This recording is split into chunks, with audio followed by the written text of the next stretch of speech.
l'homéostasie. On va parler de ça en fait. Cette vidéo que je suis en train d'enregistrer, je l'enregistre plus tard, plusieurs semaines après avoir enregistré celle que tu as vue précédemment. D'accord? Je ferai souvent je mettrai des vidéos en plus dans les formations, une sorte de mise à jour en fait. Je ne pouvais pas passer à côté de la loi de l'homéostasie. Quand tu t'appuies sur les lois du vivant, la loi de l'homéostasie, elle est quasiment au-dessus de tous, de toutes les lois en fait. Elle est hyper importante et toutes sont un peu en quelque sorte des sous-systèmes de des sous-compréhensions de cette compréhension-là, des sous-lois, j'ai envie de dire, par rapport à cette loi-là. Il est important de la garder en tête. C'est vraiment une loi qu'il est important de garder en tête pour toi parce que c'est elle c'est la base pour pour aider le corps à tendre vers plus de santé en fait. D'accord? Donc je te dis la loi de l'homéostasie. L'homéostasie c'est quoi? Homéostasie ça vient du grec je crois. Ouais, enfin bref, peu importe la racine. L'homéostasie c'est l'équilibre des variables de ton corps. En fait, notre organisme, pour être plus complet, plus général, plus global, notre organisme, il est en santé lorsqu'il a les différentes variables du corps qui sont dans une certaine fourchette, d'accord, qui sont équilibrées. Lorsqu'il va on va dire en dessous des valeurs d'équilibre, quand il va trop bas, t'es pas équilibré, t'es pas en santé. Quand il va trop haut, t'es pas équilibré non plus. D'accord? Par exemple, un exemple très concret, ça va être, je pense, ça va parler à tout le monde, la tension artérielle. La tension artérielle, tu sais très bien que si elle est trop élevée ou trop basse, c'est dangereux pour ta santé. D'accord? On le sait bien, c'est pour ça que l'homéostasie, il est recherché par n'importe quel professionnel de santé, à commencer par ton médecin. Son objectif, c'est qu'il y ait l'homéostasie dans l'organisme.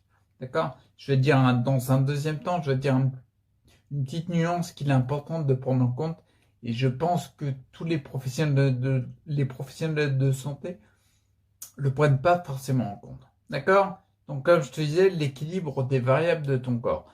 Tu as bien sûr la tension artérielle que j'ai pris comme exemple, mais tu en as d'autres. Tu as le taux d'acidité de ton organisme, la fluidité de ton sang, ton taux de sucre, la glycémie.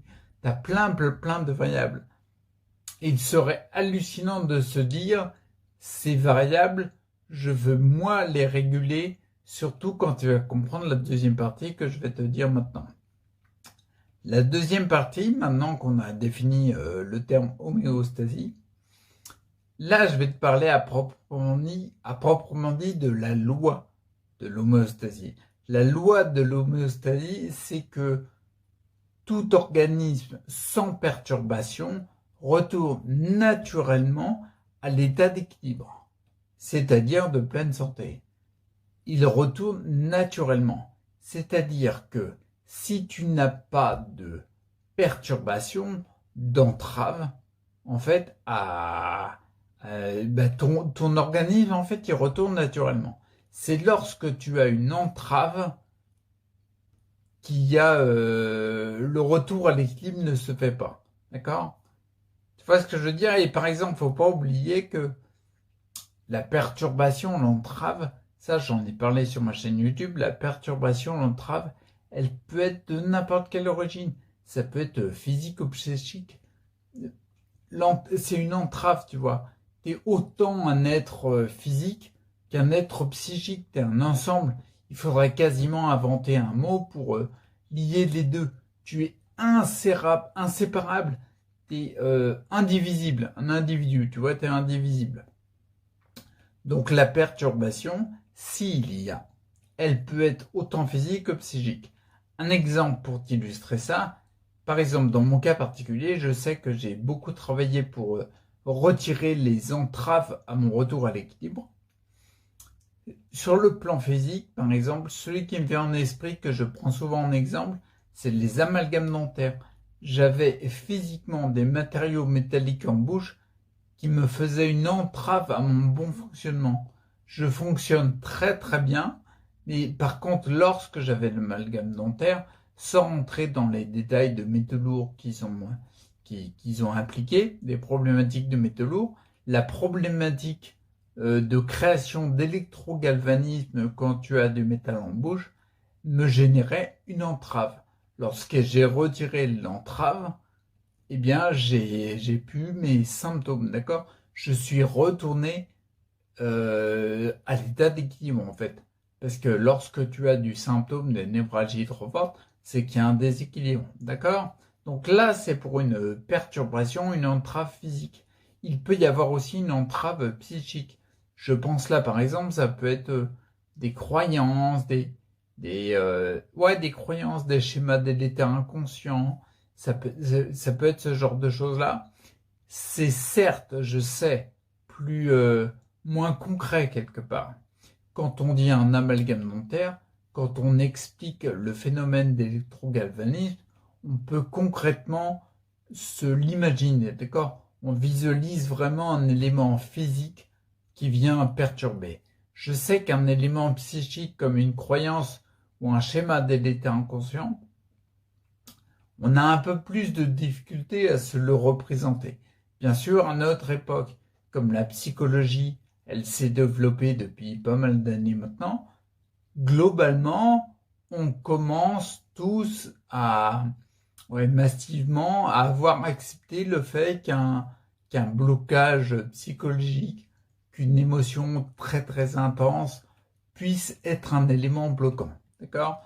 Donc, pour ce genre de choses-là, j'invite aussi vraiment à le prendre en compte et à pas le négliger. C'est pas uniquement, c'est important, mais c'est pas uniquement en buvant des jus de légumes, en faisant un régime quelconque, en retirant le gluten, la caséine, que tu vas améliorer ta santé, que tu vas retirer une entrave. Tu vois ce que je veux dire?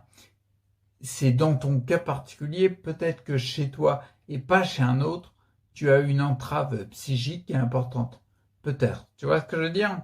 Donc, hyper important, surtout à retenir le côté, pas la définition de l'homéostasie qui est importante, mais ne pas s'arrêter là. Et je pense, comme je disais en début de vidéo, je pense qu'il y a certains professionnels de santé qui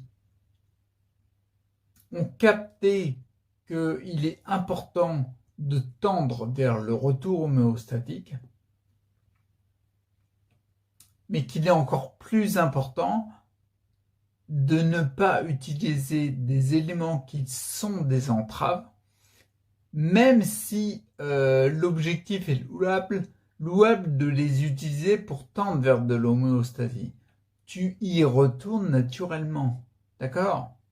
Et ça, tu vois, ça fait pour la fin de vidéo, c'est important de le dire, c'est que si tu y retournes naturellement, d'accord? Si tu es en vie devant moi, tu vois, si tu écoutes la vidéo, même si tu as beaucoup de symptômes, je sais que les symptômes, c'est vraiment galère. Je sais ce que c'est, tu vois ce que je veux dire? Mais si tu es devant moi, tu vois, c'est que à la hauteur de ce que tu es capable de faire, la vie en toi, elle te fait retourner à l'équilibre. Elle le fait déjà. Comment dire, tu es déjà en santé, même si je sais que ça peut être difficilement entendable, j'ai envie de dire. On peut difficilement l'entendre quand on a des difficultés.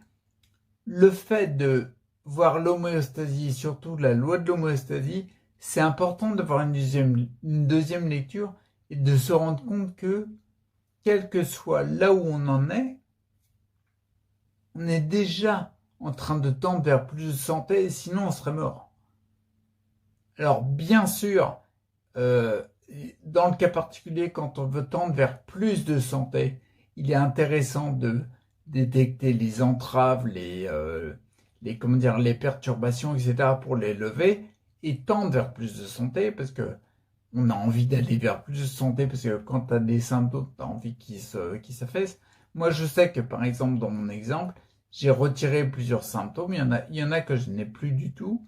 Je sais que j'en ai encore, tu vois. Quand je bouge les mains, tu vois, je vois bien, tu les as eu aussi. Je vois bien mes mains qui tremblent, tu vois. C'est pas aussi clair et tout. J'ai encore du symptôme, mais je sais que je retourne de plus en plus à l'état d'équilibre, de plus en plus équilibré, parce qu'il y a des symptômes qui se sont carrément estompés. Je tends plus vers ça, d'où l'importance de garder en tête que tu es déjà en santé. Et en plus, c'est rassurant parce que entendre à longueur de journée qu'on est malade, qu'on a une pathologie, qu'on en a plein, que c'est horrible et tout, on n'entend qu'une chose, le cerveau en inconscient, c'est hallucinant ce qu'il prend, mais on n'entend qu'une seule chose au fond, c'est que c'est de pire en pire, on a de moins en moins de santé. Tu es déjà en santé. Et le but du jeu, c'est seulement de l'être plus. D'accord? Même si tu as du symptôme et que c'est difficile à entendre, tu es déjà en santé. L'objectif, c'est de tendre encore plus. Relever les entraves. Et tu y retournes naturellement. D'accord? Ton organisme, il est fait pour ça. C'est la chose qu'il sait le mieux faire. Sinon, tu serais pas là en train d'écouter une vidéo. Ok? Donc du coup, on va s'arrêter là. Et en fin de compte, pour cette vidéo-là d'ajout, il n'y aura pas d'outils à proprement dit parce que c'est vraiment plus une réflexion. Je vais seulement t'inviter par une interrogation à te dire, dans mon cas particulier, quel est l'élément qui pourrait autant physique que psychique, quel est l'élément qui, dans mon cas particulier, est plutôt une entrave, une perturbation qui empêche naturellement mon organisme de retourner vers plus de santé. Ok? Alors pose-toi cette question, puis je te dis à la prochaine. Ciao.